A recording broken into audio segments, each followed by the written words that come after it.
As nossas recordações são os nossos maiores tesouros.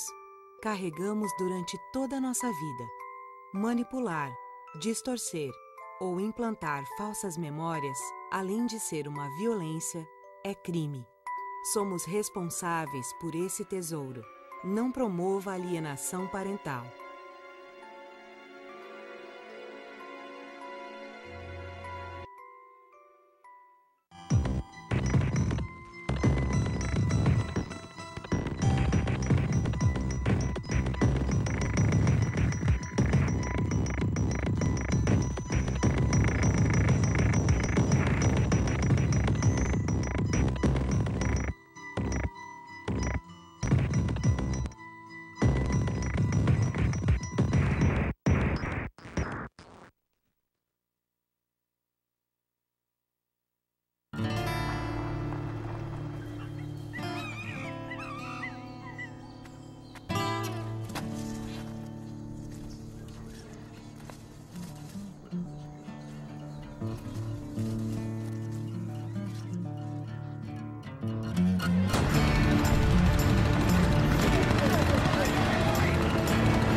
Você está acompanhando Gente que Fala pela Rádio Trianon AM 740, Rádio Universal Santos 810 e também pela AltV, www.altv.com.br. Reprise às 18 horas. Você pode curtir a nossa página, Facebook/Programa Gente que Fala, participar pelo Twitter, @GenteQueFalaM, pelo WhatsApp, 11 97401 2235. E o telefone que está à disposição do ouvinte, 5052-6622, aqui de São Paulo.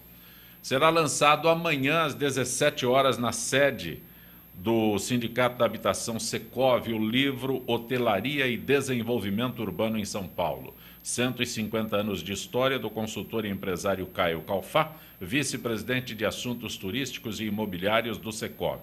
A obra faz importante resgate das origens do turismo na cidade e também apresenta uma perspectiva de futuro da importante atividade econômica para a capital paulista, que recebeu mais de 13 milhões de visitantes em 2013. Parte da arrecadação com a venda dos livros será destinada ao Ampliar, instituição criada pela entidade para atender na área da educação jovens em situação de risco social. Secov fica na rua Dr. Bacelar, 1043, Vila Mariana. Você também pode obter informações pelo site www.secov.com.br. Dr. Nabil Goraev, Dr. Jorge Pagura, Jaime do Jardim Bom Filhório. Doutor Nabil, como deve proceder um paciente quando a segunda opinião médica é divergente da primeira? É uma pergunta. Eu já participei, já fiz isso comigo mesmo, que eu fui procurar a segunda opinião. Na verdade, do ponto de vista ético, é absolutamente legal, ético, sem constrangimento, pedir uma segunda opinião. Você vai e faz porque você não está seguro. Agora, quando existem divergências, é evidente que você vai ter que ir para uma terceira, não tem jeito. Ou aquele que te convenceu mais. Porque como medicina não é uma ciência exata, a gente tem que lembrar sempre disso. Não é matemático, é experiência, é mais contato, tem médicos que já viram aquele caso, outros que nunca viram. Então vai muito disso. É difícil te dar uma palavra final, falar faça desse jeito. Mas se eu achar que me convenci com a segunda opinião, ou que a primeira opinião foi mais importante, eu fico com aquela que eu me convenci. É evidente que você tem que pedir ajuda, talvez, do seu médico de família, conversar com pessoas que conhecem aqueles médicos para ver. Eu realmente, Pagura, você que é professor de faculdade, tem alguma solução para esse tipo de dificuldade? Porque realmente é complicado isso. Não tem, Nabil. Eu acho que o primeiro que você falou é a confiabilidade, saber que médico você está indo, conhecer o histórico do médico. E se você não se sentir seguro, o paciente sempre tem razão. O paciente é que tem razão. Às vezes o pessoal chama, eu sou muito chamado para dar a segunda opinião, há um melindre de, mas será que nenhum médico bom, se algum paciente meu quer pedir a opinião do outro, desde que seja bom. Porque quando não é bom, realmente não dá para você endossar. Você não pode ficar aborrecido, porque é um direito do paciente. Eu acho que até que você se sinta seguro em relação ao procedimento que você vai realizar, deve sim, eventualmente, se precisar, você ouça a tua opinião, ou como o Nabil falou, o seu médico de familiar, que está cada vez mais raro. Ainda né? tem, eu ia perguntar. Eu ainda tenho. Eu tenho o meu. Tenho 86 anos, doutor Amilcar Yasbeck, lá de Ipiranga. É um doce de médico e, na dúvida, eu ligo para ele. São pessoas que podem orientar, né? Mas é direito. O cirurgião acho que sofre muito mais. Segundo as opiniões, ele é mais, porque você já é um ato maior, quer dizer, você tem que resolver ele na hora. Indica uma cirurgia, e a hora que você indica uma cirurgia, sempre o pessoal fica meio reticente, né? Então, se tiver dúvida, ouça mesmo. Nenhum médico bom que indicou alguma coisa e o paciente quer ouvir uma outra opinião, realmente deve ficar aborrecido. Nenhum médico geralmente vai ficar melindrado com isso. Não deve. Se você veio de um médico bom, as duas opiniões O doente é da medicina, o doente não é do médico. Né? A ele é que cabe decidir o que melhor. E quando você teve num médico bom na primeira vez, as opiniões são convergentes, geralmente. Eles não vão discordar tanto assim. Outra uma coisa que a gente não faz, doutor, o senhor conhece esse? Já teve caso de eu falar o seguinte, já vou falar uma coisa para vocês. Eu não vou mais operar. Eu vou lhe indicar um outro, mas, por favor, com esse não faça, porque eu conheço. Sim. Sabe? Então, para você, isso porque é uma coisa diferente. Não dá para você... existe uma ética do jeito, que ele não é bom ir lá, vem, opera comigo que eu sou melhor. Não é isso. Você se sentir numa situação... no caso, um terceiro nome. Você indica um terceiro nome, mas eu acho que esse... Não perfeito isso aí. Eu acho que ele não tem a experiência necessária para um caso desse. Então... Eu lhe indico um terceiro nome e não faço questão de operar para não achar que a gente está tendo um contraditório só por ter um contraditório. Eu acho que essa é uma postura que a gente pode ter para ajudar o paciente. O paciente decide, ele tem preferência, ele é que deve resolver. Doutor Pagura, Jair Bertolo, do Butantan. Em que medida problemas políticos impediram o sucesso do PAS? Olha, o PAS ele foi elaborado, a concepção do PAS era um grande projeto. Tanto que hoje ele mostrava naquela ocasião que realmente a saúde estava numa situação tétrica e mostrava a incapacidade do gerenciamento do sistema de saúde só do ponto de vista público. Hoje se usa muito, hoje se usa as organizações sociais, é uma variante. O que errou o PAS foi que quando ele foi a concepção de você pagar um X para uma população potencialmente assistida. Então, todos aqueles módulos criados deveriam ter os mesmos equipamentos. Um hospital terciário, um pronto-socorro, e aí você variava. O que aconteceu foi que, como o PAS foi um sucesso muito grande, porque mudou de uma assistência, de uma impessoalidade de assistência para uma pessoalidade. Então, ele ia, tinha carteirinha e tudo mais. Então, como tudo, realmente a política estraga, às vezes, uma boa colocação. Então, começaram a proliferar os módulos. E esses módulos, eles acabavam não tendo o mesmo equipamento. Se ele não tem o mesmo equipamento, você já não pode mais pagar. Você já não pode pagar por aquela história. Você tem para entender mais. Se você vai num jantar, se todo mundo tem o prato, o garfo, a faca e o copo, você vê quantas pessoas tem e você paga por aquilo. Agora, se um tem 2 copos e não tem faca, o outro tem 3 pratos e não tem o copo, é o seguinte, alguns tinham pronto-socorro, não tinham hospital terciário, aí no outro não tinha hospital secundário. O que aconteceu com isso? Aconteceu que aí você tinha que dar um dinheiro extra. E aí começa toda aquela confusão. Então, a ampliação desmedida, e a gente tentou corrigir isso no último ano, que nós transformamos num Sistema Integrado Municipal de Saúde. Transformamos 14 módulos em 4, tentamos equacionar para que todo mundo tivesse os mesmos equipamentos. Aí é lógico, a população é maior, tem um pouco de equipamento a mais, fica mais fácil de você custear. Mas, de qualquer forma, foi isso. E essa história, tinha muita história, indicação política de vereador, disso e daquilo. Você vê hoje aí, nós temos todos os casos que você olha, que tem indicação. A indicação política, ela é a base política que se trabalha, mas ela tem que respeitar critérios técnicos. Então, isso às vezes escapa e isso prejudica não só o PAS, como também realmente tudo que a gente vê aí e ouve de notícias de estruturas estatais que poderiam estar funcionando muito melhor, mas que a parte política se sobrepõe à indicação técnica. O Robson Trindade do Tatuapé pergunta para os dois, quem consegue responder? Palmeiras está dando um show de futebol ruim, falta preparo, talento? Olha, tem resposta para coisa? Eu vou te falar uma coisa. O Robson não tem resposta para isso, não. Eu acho que o Palmeiras está vivendo realmente... Não tem resposta. Outro dia eu falei, futebol brasileiro é o mais amador dos profissionais. Então, falta realmente aquela visão de você colocar... Eu vi jogos, eu sou corintiano, não estou brincando. Eu vi jogos do Palmeiras e vi o Palmeiras fazer bons jogos. Sim. E acabou não ganhando. E quando você... Faz tempo. Quando você vai entrando numa descendente, eu também sou corintiano, mas hoje eu ouvi o Mauro Betting, ele falou que foi uma derrota tão esquisita que nem para a gente comentar com palmeirenses as pessoas estão com dó. Estou um pouco chateado, nem gozação querem fazer, porque foi muito ruim. Passou do ponto. Então ele fala assim, olha, e era tão gostoso a gente gozar de outro time que perdeu, não sei o quê, mas dessa vez, nós, corintianos, eu encontrei os palmeirenses hoje no hospital, eu me desviei deles porque eu não queria nem olhar para a cara deles. Coitado, estava todo mundo triste, pô, não foi fácil não, hein? Álvaro Dias das Perdizes, doutor Nabil, por que a colônia italiana paulistana permitiu que o Hospital Matarazzo fosse desativado? Lembrando que ele foi inaugurado em 1907 com o tenor Caruso. Eu não sabia disso, mas eu trabalhei lá há muito tempo. Eu estava estudando medicina e ali tinha a maternidade Matarazzo. Era uma beleza de que Pois era sensacional. E a Maria Pia que cuidava disso. Eu dei muito plantão, durante 2 anos eu dei plantões na maternidade Matarazzo. E no hospital Matarazzo tinha cirurgia cardíaca, que era a equipe do Dr. Adib Jatene, junto com o Pier Paolo Jambrini, que operavam lá a cirurgia cardíaca.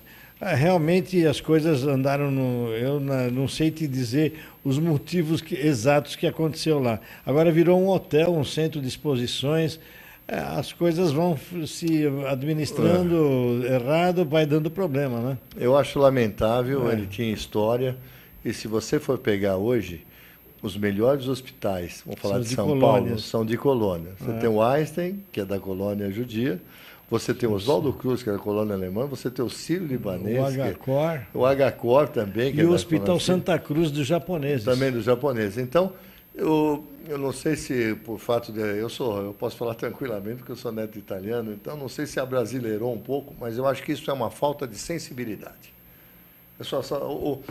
O governo interfere em tantas coisas e ele não poderia deixar, como você disse, ali tinha neurocirurgia, e ela trabalhava também só com previdência, com tudo, depois já na época quase do fechamento. Aí deixaram fechar o hospital, não deixaram mais ele levantar e venceu a especulação imobiliária. Né? Agora tem essa história, nós vamos fazer um grande centro cultural, tá bom, mas vai ter prédio, hotel, vamos dizer as coisas. E vamos também ter um centro cultural. Onde era a mansão, tem um prédio... Quer dizer, então, você sabe que eu digo isso? A perda da história, a perda da cultura, quer dizer, de você conhecer a história do seu país, do seu estado, seja lá do que for, ela é um combustível fundamental para o futuro. Aqui realmente parece que os interesses privados, seja lá de que ordem sejam, econômicos...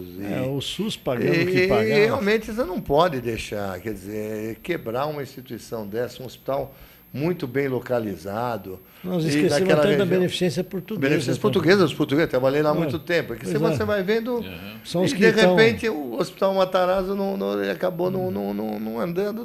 É o único hospital de colônia que fechou. Na verdade, não tinha pensado nessa situação, mas eu diria para você que é lamentável perder aquela área, não só arquitetônica, como uma área que poderia ser e realmente o ponto colocada... dele, né? O ponto dele é vir na Paulista, né? Ponto físico, né? A localização dele é fantástica. Pois Você uma sabe, judiação, Nabil, que há uns 10 anos atrás havia uma fundação, havia uma tentativa de negociação entre, até iria envolver a Fundação Flene, da Argentina, que é uma fundação grande, para que lá se fizesse, eu sei que eu estava um pouco envolvido na história, um hospital de neuro e de transplantes.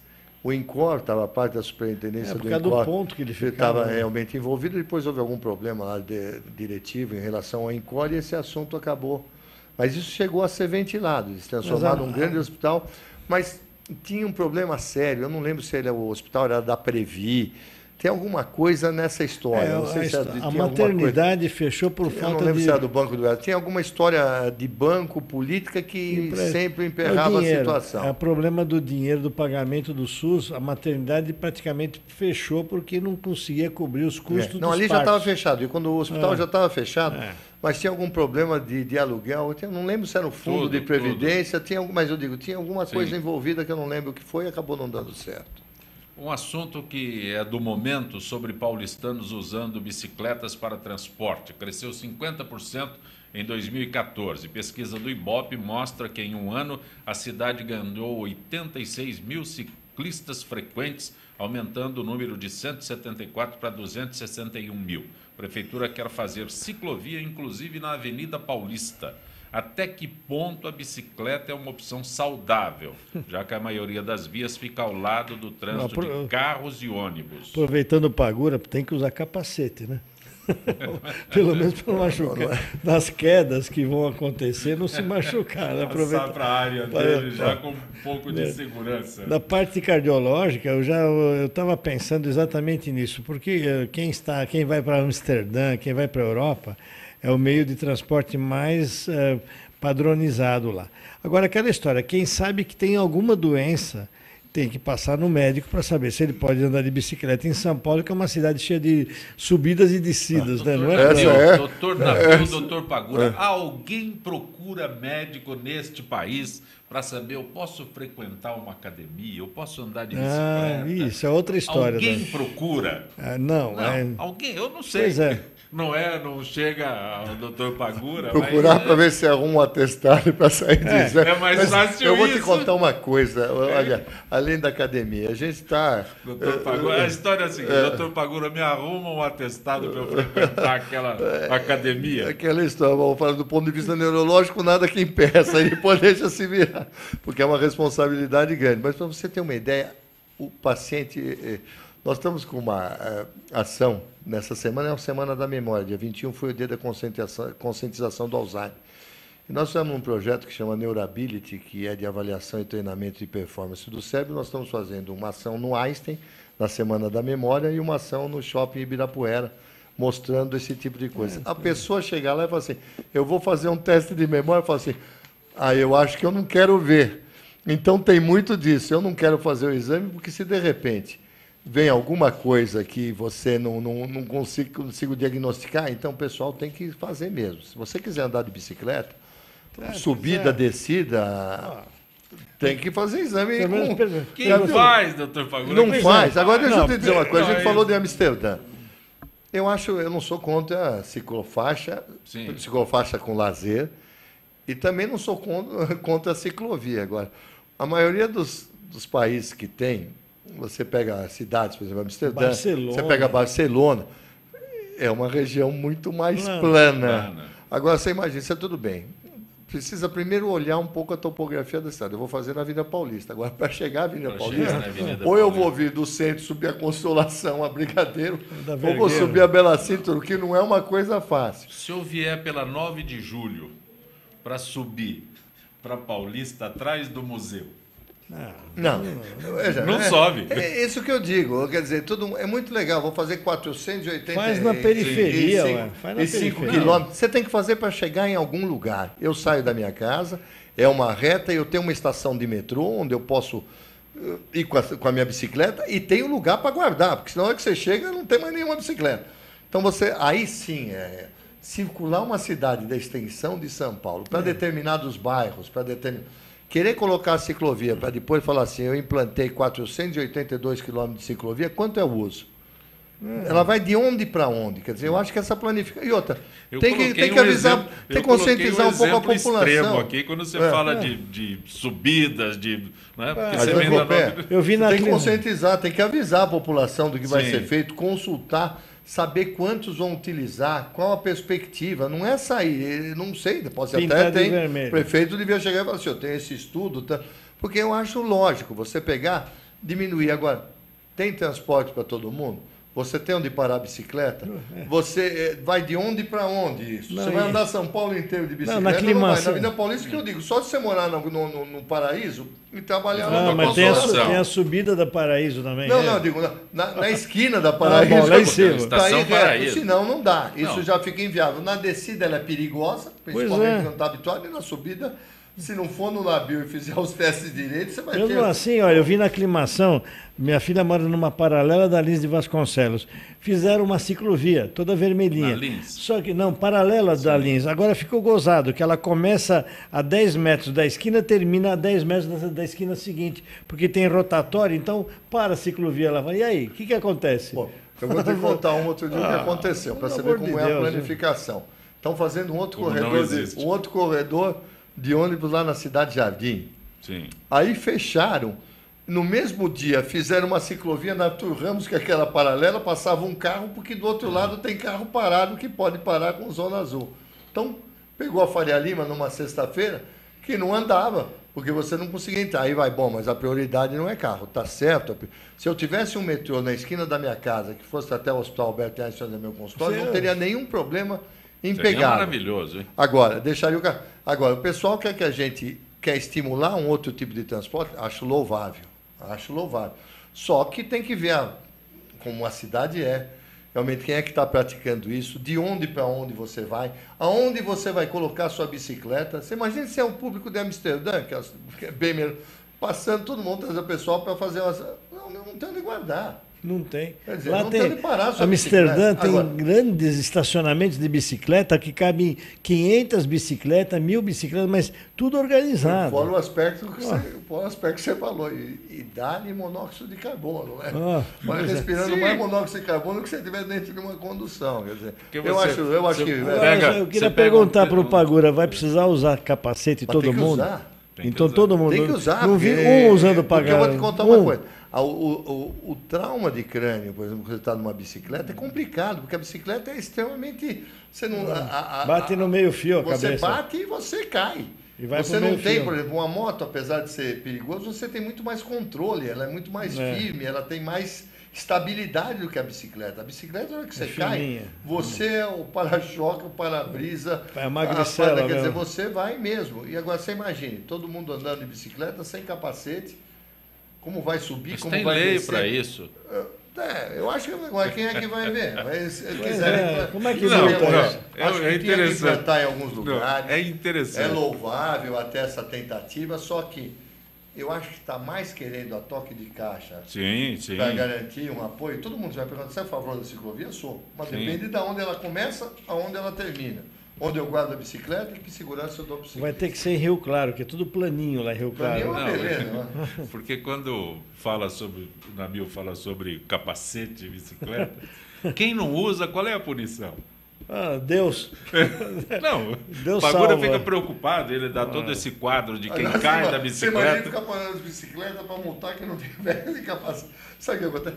Não tem legislação que defina isso. Jogaram a ciclovia porque prometeram a ciclovia. Volto a dizer, acho louvável a ciclovia. Agora, como tudo aqui é feito sem nenhuma planificação, sem nenhum projeto, sem avaliar as consequências. É ótimo, a Avenida Paulista dá muito mais ibope fazer uma ciclovia na Avenida Paulista do que na Avenida Xiririca da Serra, que eu não sei onde fica. Periferia. Agora, lá é que eu acho que é importante. Lá na que era periferia que é importante. Lá que só lá usa você bicicleta. faz, onde ele pode ir com a bicicleta até Todo uma estação mundo de só metrô, usa bicicleta. deixar sua bicicleta com tranquilidade, aí pegar uma condução, um metrô para ir. Porque também não dá para ele... Outra coisa, se tivesse toda a cidade estruturada, olha, nós estamos até tentando, dando subsídios, para você trabalhar próximo de onde mora, que seria o ideal, mas você trabalha, às vezes, a 20 quilômetros de distância, que não tem um atleta para isso. Você vai ficar suado para chegar no seu serviço? Você tem que chegar, tem que ter um lugar para tomar um banho, para se colocar. É complicadíssimo. Doutor Nabil, fala do livro, doutor Nabil. O nosso livro Ninguém Morre de Véspera, da editora Forte, com PH. Nem o Peru morre de véspera. Nem o Peru, mas o Zé Paulo de Andrade, o jornalista que deu fez o prefácio e deu esse nome, porque nós falamos de prevenção, falamos de curiosidades médicas. Por exemplo, o primeiro eletrocardiógrafo tinha o tamanho de uma sala de 3x3 e os cabos do eletrocardiograma tinham que sair pela janela, passar pela parede, chão e até o quarto do paciente. Aí onde era feito o eletrocardiograma. Essas coisas a gente conta no livro Ninguém Morre de Véspera. Ninguém Morre de Véspera é o livro do Dr. Nabil. Hoje faz por telemetria, né, Nabil? O cara liga para ele por celular Aliás, tem aqui uma notícia que nós não chegamos nela, Pablo, que hospitais realizam neurocirurgia com paciente acordado? Você tem um minuto para responder. Então, rapidamente. Isso é um tipo de cirurgia quando você tem área eloquente, área de fala, área de motricidade, que a gente chama de área eloquente. Você tem duas coisas para fazer, ou a cirurgia, ou usar um método de navegação com a ressonância funcional, que você mapeia essas áreas, ou usar a estimulação com o paciente acordado. É um tipo de anestesia sob controle para abertura. Isso se usa muito, às vezes, em cirurgia também, de tratamento local de epilepsia, com local mais sedação até um período e depois você faz a estimulação. Então, em alguns casos, pode-se utilizar isso sim. Legal. Agradecer a Marlene da Verbo Divino, que acompanha o Gente que Fala, aqui conosco na Rádio Trianon, na AltV. Dr. Nabil Goraeb, grato pela presença. Dr. Jorge Pagura, muito bom tê-los aqui no nosso Gente que Fala, que tem na direção-geral o jornalista Fausto Camunha, diretora de produção Zenilda Salvato, redação Rayala Brandão, Pedro Schiavon, na pauta José Carlos Sicarelli, produção cultural Ricardo Godoy, na Rádio Trianon Neildo Neres, Cléo Rodrigues Benebenê, na técnica da AltV, James Eduardo, Iago Matsumoto e Arthur Hendler. Estaremos de volta amanhã, neste horário. Gratos, na sequência Trianon, Marcos Calazans.